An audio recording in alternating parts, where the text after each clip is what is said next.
Hai, nama aku Rifki dan pada video kali ini aku akan membagikan beberapa rekomendasi aksesoris setup laptop di harga 100 ribuan. Ya mungkin di bawah atau di atas 100 ribu, tapi mungkin range harga 100 ribuan. Untuk memahami budget yang minim ini, maka barang yang akan saya rekomendasikan nanti itu adalah untuk pemakaian kasual sehari-hari ataupun gaming tipis-tipis lah ya, bukan yang kompetitif. Baiklah, tanpa berlama-lama langsung saja ke video.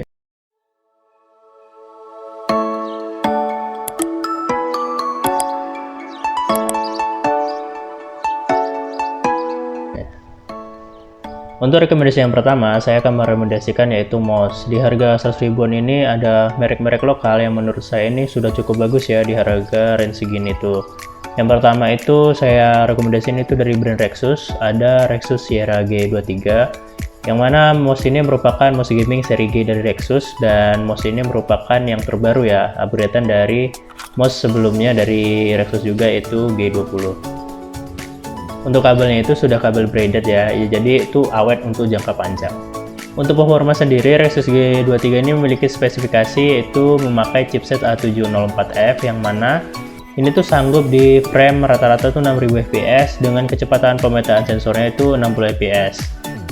DPI Rexus G23 dapat diatur hingga 7200 dpi, yang mana ini sudah sangat tinggi banget ya untuk DPI sebuah mouse. Kemudian Rexus G23 ini juga memiliki software untuk makro, sehingga bisa kita kombinasikan ataupun kita modifikasi sesuai keinginan kita dan kebutuhan kita. Ini berguna juga untuk main game ya, seperti Point Blank, Valorant, dan sebagainya. Baiklah, rekomendasi mouse kedua yang saya sarankan yaitu Digital Alliance Terra. Mouse ini yang saya pakai sekarang ya, ini. Mouse ini tuh memiliki 7 tombol untuk klik kanan dan kiri, backward, kemudian untuk mengatur DPI dan untuk mengatur RGB light. Kemudian mouse ini juga memakai kabel paracord dengan panjang 1,75 meter. Mouse ini juga memiliki masa hidup 20 juta klik dengan memakai Huano switch. Ada dua pilihan warna, hitam dan putih, dan shape yang dipakai ini ambivert ya, bisa untuk orang kidal juga. Untuk spesifikasi dari DA Terra ini, itu DPI-nya bisa diatur hingga 12.000 dpi. Kemudian sensor TP-nya itu optikal dengan polling rate-nya tuh 1000 Hz. Lalu Terra juga sanggup di frame rate 6000 fps dengan tracking speed-nya tuh 66 fps, dan acceleration mouse ini itu 22,5G. Yang ketiga tuh ada Vantage Phenom 2 VX8. Mouse ini tuh merupakan upgrade dari VX7 sebelumnya. Untuk spesifikasi mouse ini itu memiliki sensor Pixar Gaming Optical Sensor dengan sensitivity DPI-nya itu dari 1200 hingga 8000 dpi. Switch dari Phenom VX8 ini itu pakai Huano dengan masa hidupnya tuh 10 juta kali klik. Untuk desainnya, Vantage ini sangat gaming banget ya. Itu kabel yang dipakai juga udah nylon braid cable 1,8 meter. Scroll wheel yang dipakai itu silicon scroll wheel, dan ada lampu RGB dengan 4 pilihan warna. Size mouse ini juga lumayan ya untuk palm grip ataupun claw grip, yang dimensinya tuh 130 x 78 x 38 mm. Dari 3 mouse tadi itu ada kelebihan dan kekurangannya masing-masing ya. Sebenarnya ini tuh spesifikasinya mirip-mirip, jadi tergantung kebutuhan kita atau model mana yang kita suka. Dan untuk harga 100 ribuan ini mungkin masih banyak lagi mouse-mouse yang lain yang tidak saya sebutkan di rekomendasi ini, tapi menurut saya 3 ini yang paling banyak dibeli ya, apalagi Vantage VX8 kan, itu sangat viral di TikTok kan, jadi itu yang saya rekomendasikan. Baiklah, rekomendasi selanjutnya itu setup untuk keyboard ya. Untuk keyboard di harga 100 ribuan itu saya hanya merekomendasikan 2 yang sudah saya pakai, karena untuk yang lain saya belum pernah coba, dan 100 ribuan itu sangat susah ya untuk mencari keyboard gaming. Jadi lanjut ke rekomendasinya. Rekomendasi yang pertama yaitu Akome AKM 2000. Keyboard ini udah satu paket dengan mouse-nya. Untuk keyboard ini saya rasa tuh nyaman dipakai dan ya lumayan enak lah untuk sehari-hari. Ukurannya juga tidak full size, jadi tidak ada numpad, jadi mudah dibawa kemana-mana sih. Kemudian rekomendasi keyboard yang kedua dari saya yaitu ada NYK, yaitu NYK Gaming TKL K01. Keyboard ini juga udah mendukung backlight RGB dan juga katanya anti air, yang saya belum pernah coba rendam, jadi mungkin anti air ini. Keyboardnya juga memakai teknologi engraving atau di laser gitu, sehingga tidak mudah pudar huruf-huruf ataupun simbol-simbol yang ada di keyboardnya. Kemudian keyboard ini juga memakai rubber dome keys yang bisa lah untuk gaming tipis-tipis yang sedikit kompetitif ya. Dari dua keyboard yang saya sebutkan tadi, itu merupakan keyboard yang sudah saya pakai selama ini.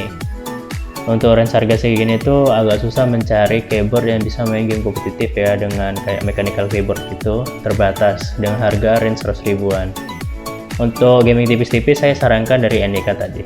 Selanjutnya itu rekomendasi gamepad di bawah 100 ribu. Untuk rekomendasi gamepad ini saya sarankan yang di bawah 100 ribu karena ini untuk gaming tipis-tipis ya. Kalau di atas 100 ribu tuh udah ada wireless banyak, kayak Rexus, Vantage itu udah banyak. Cuman saya sarankan yang ini bawah 100 ribu karena yang sudah saya pakai dan dari pengalaman saya. Untuk keyboard eksternal tidak kita pakai karena kalau kita pakai untuk gaming yang sudah saya buka tadi tuh saya takutkan itu cepat rusak ya, jadi pakai gamepad saja untuk bermain game.